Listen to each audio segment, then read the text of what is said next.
Cops are knocking, oh fuck. Thought I blocked the entrance. Guess showtime is over. No suicide, no just.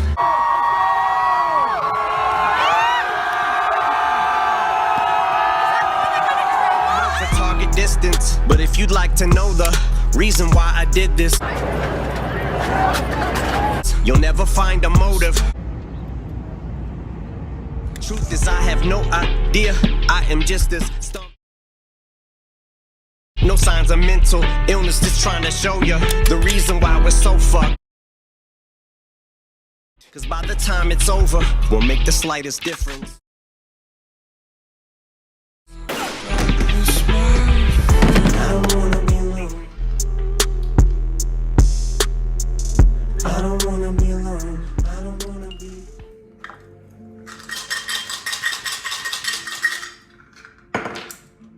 Number 10.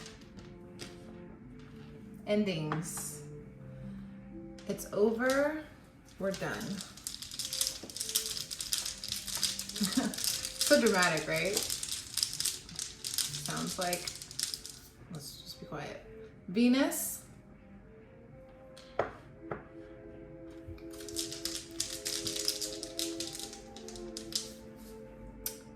Capricorn. Venus, Capricorn, and number 10. All right. World tragedies.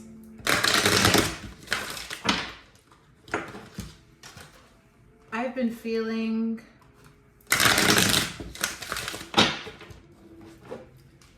a strong disconnect from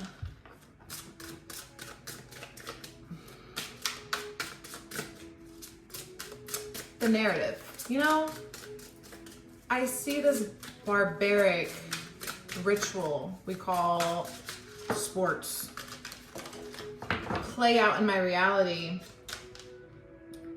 and everyone's like cheerful and excited, and it's, I think in the root of it, it's entertainment, it's fun. Like there's so much value in being, you know, enjoying something, having a little bit of fun, having a little bit of camaraderie, togetherness, crowds gathering for people they love, right?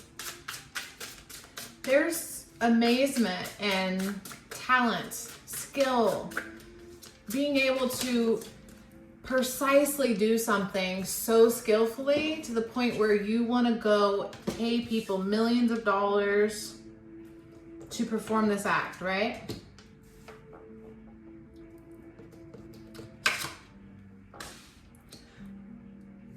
I've been mourning.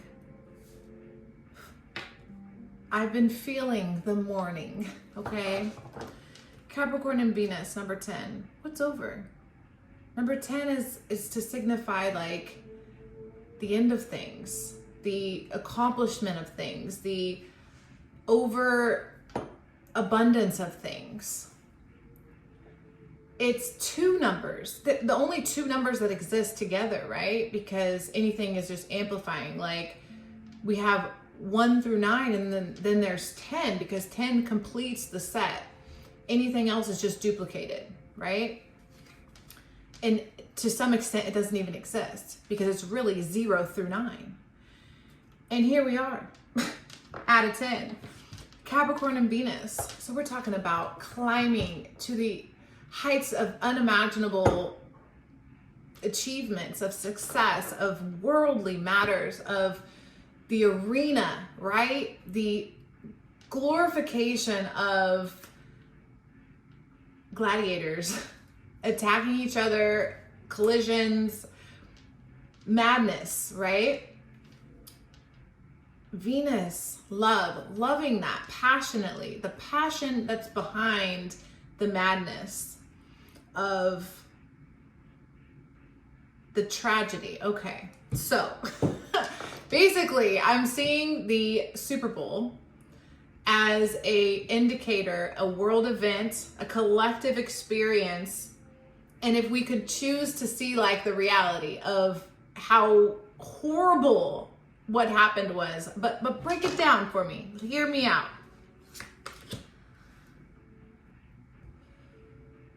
take a step. Hear the subtleness here. So we had a Super Bowl event, a parade, where in a city where the Super Bowl has now been won 3 times in a row. So that means a lot of money comes to the city, right? You should reap the benefits of that. There's something magnificent about your city winning, because everyone gathers, thousands and thousands of people gather for a parade, an event that says, yay, my team won. So there must be something great about my team. And then you see this like barbaric, idolized, worshiping experience where everyone like dresses up as their idol. Even the schools, like the schools tell the kids, wear your uniform and dress like the players and even like their girlfriends, like weird stuff, very, very weird events that makes no sense at all. And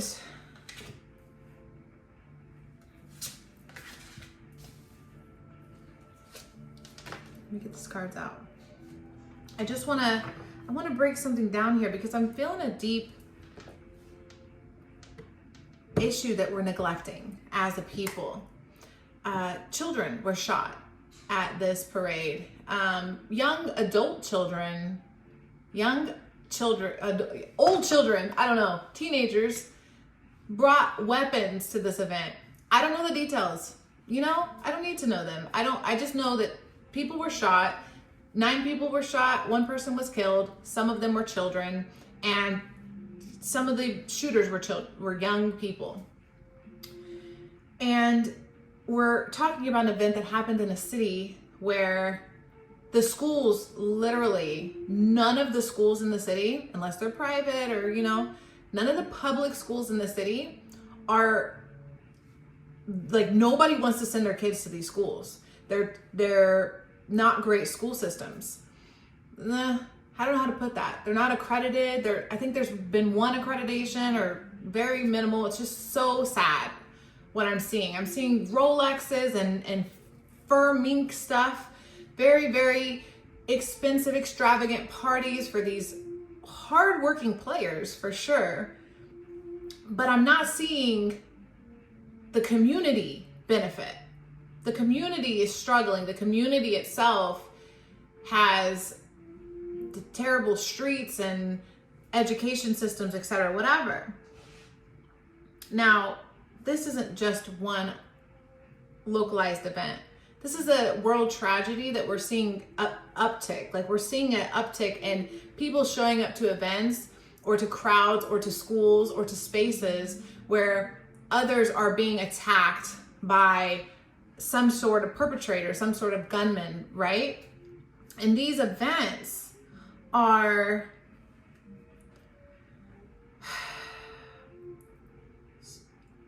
it's an absolute disgrace and tragedy for the victims that are of the shooters. And I in no way, shape, or form mean to shame or to there's no shame for the victims. I just want to also include the victims, the ones behind the weapons. I see a pattern where those that have the audacity to wake up and pick up a weapon and go into a crowded space, a school or wherever, and start shooting, where in the world is their mind? I'm not saying that in a way to judge. I'm not saying that in a way to attack. I'm saying that in a way to think, to feel, to empathize. What it must feel like to want to go and shoot children, to want to hurt innocent people, or even to hurt someone else to that capacity, has to be a deep, deep-rooted pain. And I feel as though we haven't addressed the issues that are behind the windows, behind closed doors. We really don't like to hear the truth. We like the facade. We like the image. We like what we can pretend is happening. Well, this has really created a, what do I want to say? desensitized and traumatized world where we don't have really decent preventative measures. Look at the first card, guys. The first oracle card. We don't have preventative measures. It's very sad. We don't have ex-military standing outside of these schools, right? Which would be wonderful. We don't have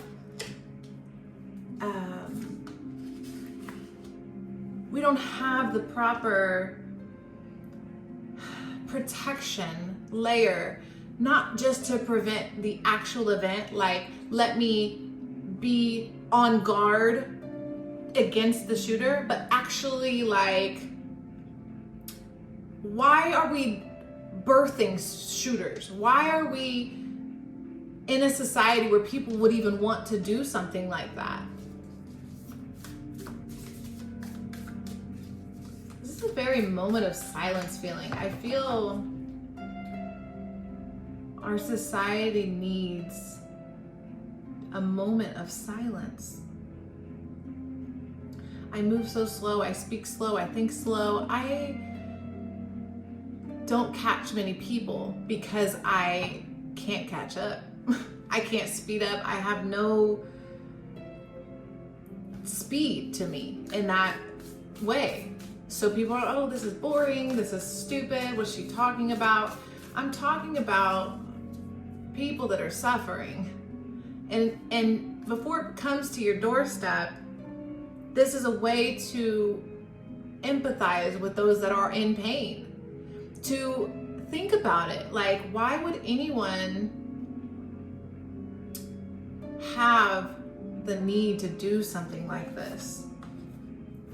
A child, again, I don't know who, I didn't look it up, but I know there's someone out there that is suffering right now with the loss of a person in their life, a child or an adult, and they're watching the world go by. There's people inside of their rooms and their homes right now thinking about going out and hurting people because of how much hurt they feel inside. And while I'm not the savior or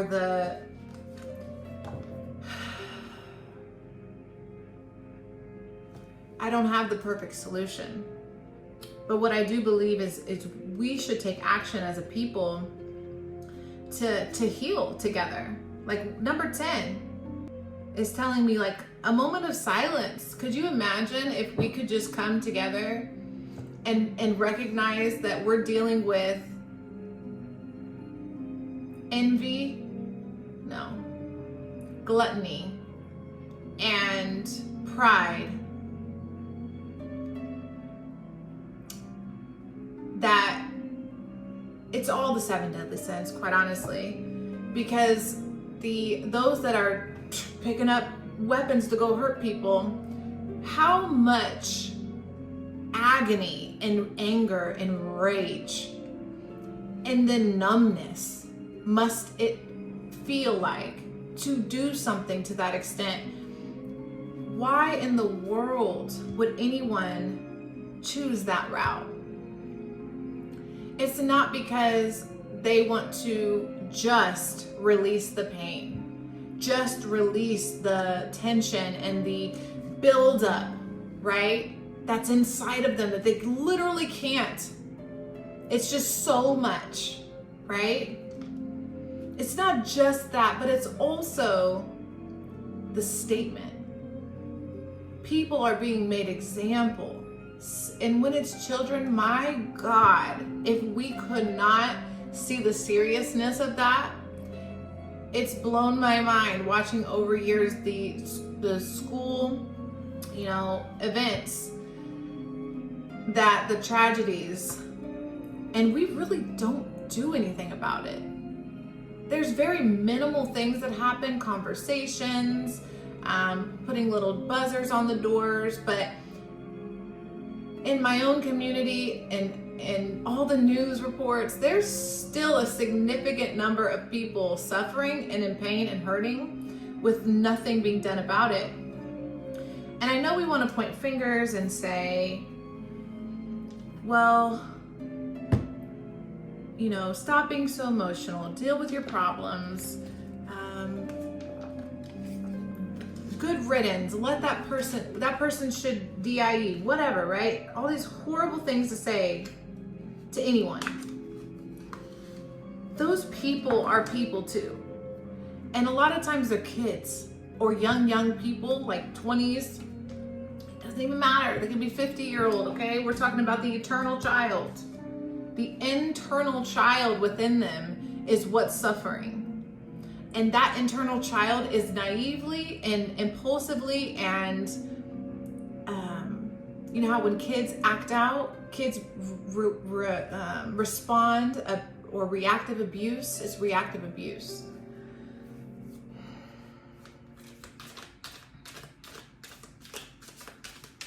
They're sending a divine message to the collective people because we are all one people. And until we can see I am you and you are me, these events will happen. And sadly, they will continue to happen. And it hurts me to know that we celebrate such ignorant, like barbarian events. And I apologize to fans, okay? I'm sorry. I know, because I deal with it. I hear it all the time. I'm Debbie Downer here. I'm just like so negative about sports and about this kind of stuff, but I'm not really. What I'm trying to say is like, they can be enjoyed. You can totally go enjoy a sporting event or a social event or whatever. But it's like, what about acknowledging how it is being overdone? It's too extravagant. It's too driven by greed, gluttony, pride, and whatever else, you know? The passion has turned into aggression and rage. I was at another event watching a basketball game with high school girls, and this father is in the crowd next to me. I'm just watching all this aggression. The girls are playing ball. One girl keeps losing her glasses on the court. I get it. She needs some sports glasses. She doesn't have them. She's struggling to keep them on. They keep falling off. She keeps getting elbowed like it's literally football. And this girl starts crying a few times, and she's trying. She's going hard. She's literally playing her best. And it gets to the point where one of her lenses fall on the ground. Everyone's playing. She's calling timeout. She's trying to get help. And no one has empathy for her because they're so hyper-focused on the aggressive need to win that this girl's glasses are about to get trampled and stomped on, and nobody cares. Her coaches are like, we can't do anything. The refs are like, nobody's doing anything. So this girl comes off the court. She's trying to express her feelings. And basically it's like, suck it up. Suck it up. Deal with it. We don't care about how you feel. This is a sporting event. Your feelings don't matter. And one of the, like I said, parents was literally, there was a female ref that he didn't like. He hated her. He called her so many bad names to the point where I'm like, oh my gosh, like how is this allowed? This woman who has a regular human, lives her life, shows up to work every day like everyone else. Who knows? Maybe she had an off day. I don't know what was going on. Honestly, it was fine. I was fine. But he hated her. And the amount of vulgar abuse thrown at this woman, this referee who chose to be here, must love the game, because I wouldn't do that job for anything. She took so much verbal abuse at this game, and it's like so accepted in society for aggression and abuse to be tolerated for the sake of the game. God, that's what it is. I have to write that down. That's what it is.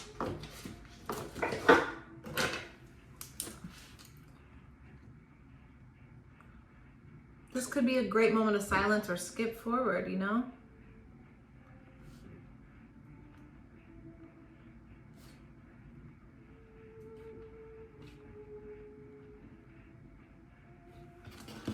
Thank you. Thank you, Spirit. I am hopeful we can be more constructive in the world and see a place where we can love thy neighbor. You know, nobody's perfect. We're all out here trying to survive. And while some actions are violently vulgar and aggressive and etc., whatever, it's always rooted in a deeper issue internally. I don't remember this card coming. It's like, can we have a little bit more love, a little bit more fulfillment, acceptance maybe of the imperfect humans that are out here?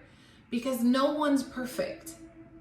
We can only share love and compassion with each other. We can't force anyone to do anything, but I think it could be of benefit collectively together if we could be more mindful of the hatred we spew, the anger.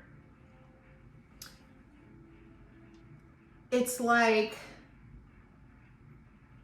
a deep, deep need to work on ourselves and how we treat people, how we hold on to these strange, I keep using the word barbaric,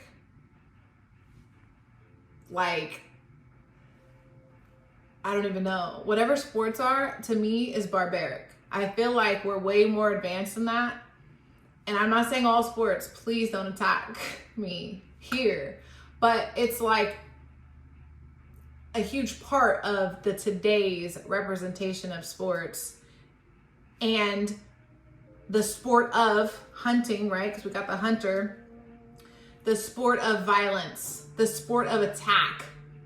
Where's the psychology here behind wanting to attack and like hit each other and aggressively, violently like come together? That's a strange concept to me. And I feel like we're way further in the future than that in my heart. And then on the outside, I see gladiators. I see the world of like craziness.